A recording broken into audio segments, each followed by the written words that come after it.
Vamos a hablar sobre un tema que me parece muy relevante, muy preocupante. En días pasados nos hemos enterado de la explosión de lo que podría llamarse minas antipersona u objetos explosivos que están sembrados en el terreno, enterrados literalmente en Michoacán, en el contexto del operativo que ha realizado el Ejército apoyado por la Guardia Nacional y la Policía Estatal de Michoacán para pues liberar zonas de ese estado que estaban tomadas por grupos de la delincuencia organizada. Y en dos incidentes que ocurrieron recientemente, el más reciente, el fin de semana pasado, pues en el primero un camión del ejército pisó uno de estos objetos, una mina, y causó graves lesiones al cabo conductor. Y en el segundo incidente, una familia de campesinos, padre e hijo, que regresaban a su parcela después de haber sido desplazados internos por la violencia, pues también se encontraron con uno de estos objetos. El padre murió, se llamaba Cristóbal, y su hijo está gravemente herido. No sabemos en realidad hasta dónde los grupos delictivos, aparentemente el cártel Jalisco Nueva Generación, pues sembró de minas o objetos explosivos el terreno que había ocupado en Michoacán. Pero en todo caso, esto ha colocado en el mapa a México, en el mapa de países con este problema. Un país que ha tenido que lidiar con esto es Colombia, y le agradezco mucho a Álvaro Jiménez, el director de la campaña colombiana contra minas, que me tome la llamada para hablar al respecto. ¿Qué tal, Álvaro? Bienvenido al programa. Hola Pascal, mucho gusto. Un saludo para ti, para toda la audiencia. Un placer estar con ustedes. Bueno, en el caso colombiano, ¿cuándo empezaron a colocarse minas pues en el contexto de la guerra interna, del conflicto armado interno que ha sufrido Colombia? Bueno, la verdad es que tenemos dificultades con este tipo de armas desde la década de los 60 y hasta la fecha hemos podido, luego del acuerdo de paz con las FARC, haber iniciado el proceso de limpieza en muchos de los territorios donde se encuentran instalados estos artefactos que han causado hasta la fecha, según registros que empezó a tomar la sociedad colombiana desde 1990, tenemos un número cercano a las 12.000 personas, 12.000 ciudadanos, hombres, mujeres y niños que han sido mutilados o muertos por este tipo de artefactos. ¿Es esencialmente las FARC los que colocaron estos artefactos? Realmente las FARC fueron usuarias de este tipo de armas, pero también lo son el ELN y distintos grupos armados que están dedicados a actividades en el marco de la ilegalidad, bandas de narcotraficantes, grupos paramilitares, todos han hecho uso de este tipo de armamento y todo el armamento ha sido fabricado en instalaciones rudimentarias, no son fabricaciones de tipo industrial las que se utilizan en Colombia y siguen utilizándose actualmente para desgracia de muchas personas que viven en zonas donde la presencia de los actores armados sigue siendo dominante, en regiones del borde de la frontera con Venezuela, en regiones de las zonas fronterizas con Ecuador e igualmente en regiones del sur del departamento de Bolívar y de algunas regiones que están ubicadas en el borde o en la periferia de nuestro país. ¿Cuántos objetos de estos se calcula que están sembrados y requieren ser retirados, Álvaro? No ha sido posible entender cuál es la dimensión del problema porque hay zonas en donde no podemos ingresar. Este país tiene aún algunas regiones en donde la autoridad es el que tenga la pistola más grande y no necesariamente las fuerzas. A ver, tenemos ahí un problemita en la conexión con Álvaro Jiménez, director de la campaña colombiana contra minas. Pues este problema en México acaba de aparecer. Sobre él escribo en la columna que se publica de lunes a viernes en el periódico Excelsior. Ahora le relato esto porque ya pudimos restablecer la comunicación con Álvaro Jiménez. Álvaro, perdón, perdimos la comunicación. Le preguntaba sobre aproximadamente cuántos de estos objetos siguen sembrados en el terreno.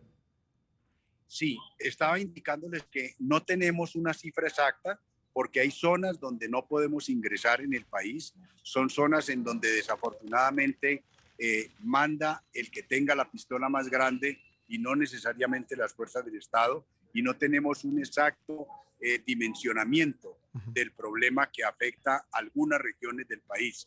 En zonas del Catatumbo no podemos decir cuáles son el número de minas que hay instaladas, pero sabemos que hay problemas por los accidentes que se presentan aún. Con motivo del acuerdo de paz, las FARC dieron a las autoridades algún mapa o facilitaron información para retirar estas minas, o las propias FARC se encargaron de retirarlas. El acuerdo con las FARC ha dado lugar a una serie de iniciativas que aún no han podido concretarse de manera eficiente, pero se pudo adelantar un programa piloto en una región en donde participaron conjuntamente ejército y combatientes de FARC, e igualmente se pudo desarrollar unas actividades de entrega de alguna información que permitió destruir unas minas, pero quisiéramos que fuese mucho más grande, mucho más amplio, y adicional a eso se constituyó una organización propia con combatientes de FARC que ahora son ciudadanos que están dedicados a la actividad de limpieza de minas en alguna región del país, especialmente en el departamento del Caquetá. Leía, Álvaro, que colocar una de estas minas o artefactos improvisados explosivos pues puede costar entre 3 y $30, pero que retirarlos puede costar entre 300 y $1,000 cada uno. Es decir, es un esfuerzo muy grande el que se tiene que hacer. Sí es, efectivamente, fabricar una mina no tiene mucho costo, es un explosivo básico que se adosa en cualquier tipo de objeto, una botella plástica, cualquier tipo de envase en madera o en cemento puede ser útil para ello, pero detectarla, encontrarla, es un proceso muy costoso, y por eso las actividades de desminado son especialmente apoyadas por la comunidad internacional. Colombia recibe una cooperación importante por parte de países de Europa, pero también México ha sido un aportante a la cooperación para la acción contra minas, y eso lo agradece mucho la sociedad colombiana. ¿Cuáles son, digamos, las dificultades que se presentan? Ya me decía usted, en el caso colombiano todavía hay regiones del país, igual pasa en México por desgracia, donde pues el control lo tiene quien tiene las armas más poderosas. Pero ¿cuáles son, digamos, en términos generales, las dificultades que enfrenta una campaña para retirar minas? La mayor dificultad es la persistencia del conflicto armado. Mientras Colombia no logre superar la violencia armada que subsiste en nuestro territorio, vamos a seguir enfrentando el problema de las minas, además de los desplazamientos, de los asesinatos del liderazgo social, de las confrontaciones entre grupos armados, bien sean estos estatales o no estatales. Por eso la primera prioridad tiene que ser ponerle fin y cerrar los ciclos de violencia armada que aún subsisten en Colombia. Una vez hecho eso, podremos tener un horizonte de solución, que es lo que todos ambicionamos y por lo que trabajamos día a día, tanto nosotros como otras organizaciones, comunidades y autoridades en el país.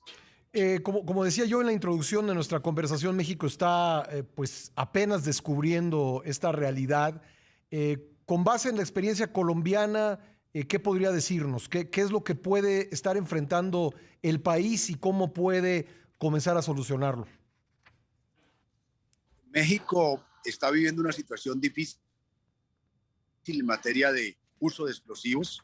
Creemos que es importante adelantar programas de educación que indiquen a las comunidades rurales donde hay presencia de actores armados cuáles pueden ser los criterios a tener en cuenta para evitar los accidentes. Es importante que el sistema sanitario del país se apreste a brindar una satisfactoria atención a las personas que son mutiladas o que tienen lesiones producto de las minas, porque la atención a las víctimas es fundamental. Y en tercer término diría yo que es muy importante buscar caminos que resuelvan los problemas de violencia, porque solo de esa manera es posible cerrar el uso y la instalación y la fabricación de minas antipersonal en el continente. Voy a poner un ejemplo.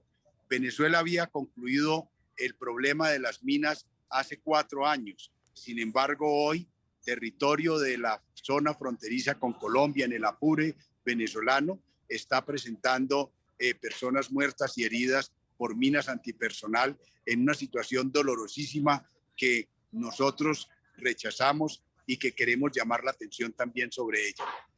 ¿Qué tan importante ha sido el tratado de Ottawa, la Convención Internacional para la Erradicación de Minas?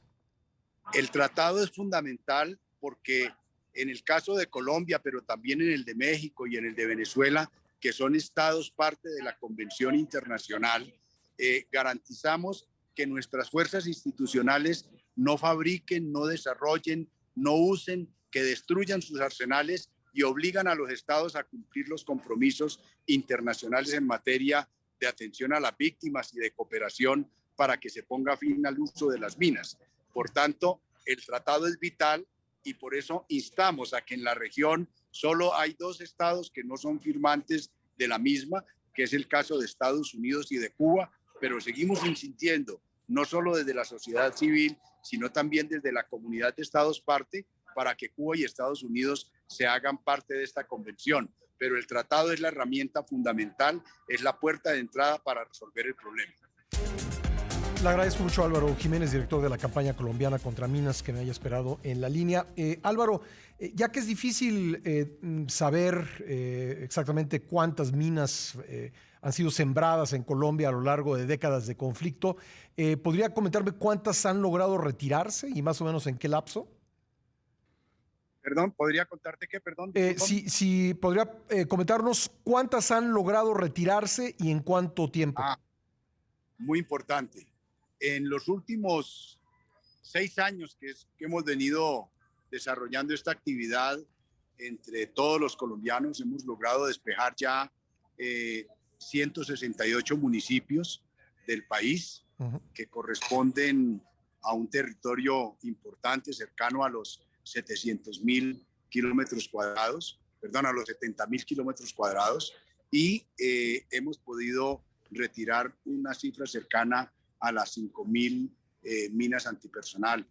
Este es un esfuerzo importante, pero no debemos dejar de tener en cuenta que mientras se sigan utilizando las minas, por más que nuestros estados firmen un acuerdo, la presencia y el uso por parte de actores armados va a seguir haciendo inefectiva la acción que pretendemos globalmente. Por eso es tan importante que se construyan instrumentos, mecanismos, procedimientos de solución a los conflictos armados y a las distintas expresiones de violencia armada que aún subsisten en nuestros países. Ese es el camino y esa es la única solución definitiva al problema de las minas antipersonal. ¿Cuáles son en general el tipo de lesiones que sufren las personas que tienen pues el infortunio de pisarlas? Supongo que, bueno, mutilaciones y otras, ¿no? Las más graves que tenemos son la muerte, obviamente en personas que no logran sobrevivir a los accidentes, pero lo otro que tenemos son mutilaciones, ceguera, todo tipo de sufrimientos terribles para la persistencia de la vida, pero también tenemos una situación muy difícil en el caso de los menores de edad, en el caso de las mujeres, el tema de género se ve evidentemente las dificultades que se generan por las distintas particularidades que tienen diferentes poblaciones, también en el caso de la población indígena y en el caso de las poblaciones afro, que en este momento son las más afectadas en las regiones donde subsiste el conflicto armado. Tener en cuenta la diversidad poblacional, tener en cuenta la diferencia de género es muy importante dentro de la acción contra minas y por ello es tan importante que los estados y las organizaciones de sociedad civil se preparen para tener una visión integral y para tener una conducta que garantice una atención que respete la diversidad en sus diferentes manifestaciones. He leído que a nivel internacional el sector de la población más afectado son los niños por los, digamos, los accidentes que se han dado en el encuentro con minas. Realmente los niños son, yo diría que los niños y las mujeres son los más afectados en términos del impacto que se produce por las minas. Pero en términos numéricos, la población más afectada es la población en edad económicamente activa, es decir, población entre los 17 y los 35 años, que es donde está la mayoría de la población combatiente a nivel global. En el caso de Colombia, tenemos un número de niños importante afectado, pero la mayor cantidad de población son los jóvenes, que desafortunadamente siguen muriendo, no solamente por minas, sino también por masacres y por otro tipo de hechos violentos que suceden desafortunadamente en buena parte del país, en zonas rurales de nuestra geografía. Finalmente, en términos de del derecho internacional, ¿está especialmente penado el sembrar minas? Es decir, ¿se le considera un delito pues, perseguible en términos de la justicia internacional? No solamente se violan normas de derechos humanos, sino también de derecho internacional humanitario, y además violenta los criterios de respeto a la humanidad contemplados por la Corte Penal Internacional. Pero lo más relevante es que, digamos, si bien hay una penalización y un rechazo global, en la legislación de los países se puede incorporar el delito, como en el caso colombiano, el delito de producción, de transferencia o de uso de minas, que está contemplado. Pero digamos, los mecanismos legales son instrumentos útiles, pero no resuelven el problema. El problema definitivo a las minas es la conclusión y el cierre de las violencias armadas, y en ese sentido hay que trabajar permanentemente. Sí. Solamente el fin de los conflictos traerá el fin de las minas antipersonal. Sí, ahora sí, por último, me comentaba que hubo un programa piloto entre el ejército a las FARC. ¿En qué parte del país se dio esto? En el departamento de Antioquia, en la vereda del Orejón del municipio de Briceño, y otra en el municipio de Mesetas, en el departamento del Meta. Pero Colombia ha sido importante en el sentido de construir acuerdos humanitarios, que es lo que estamos promoviendo, que se consolide hoy mientras llega el fin de la guerra. Acuerdos que permitan construir confianza para avanzar hacia los acuerdos definitivos de paz. Pues Álvaro, le agradezco mucho estos minutos para el programa, muy amable. Muchas gracias a ustedes. Y gracias. Un saludo a la audiencia. Gracias, Álvaro Jiménez, director de la campaña colombiana contra minas. Y le decía que escribo sobre este tema en la columna que se publica el día de hoy en el periódico Excelsior. Se llama "Y ahora minas antipersonas". Pues a la luz, visto este tema que acaba de aparecer en México, a la luz pues de muchos años en que el mundo se ha enfrentado a él y que ha buscado soluciones. Apenas estamos entrando nosotros en él, nosotros como país, y creo que valdría la pena tomar en cuenta toda esta experiencia internacional, entre ella la de Colombia que nos acaba de relatar Álvaro Jiménez.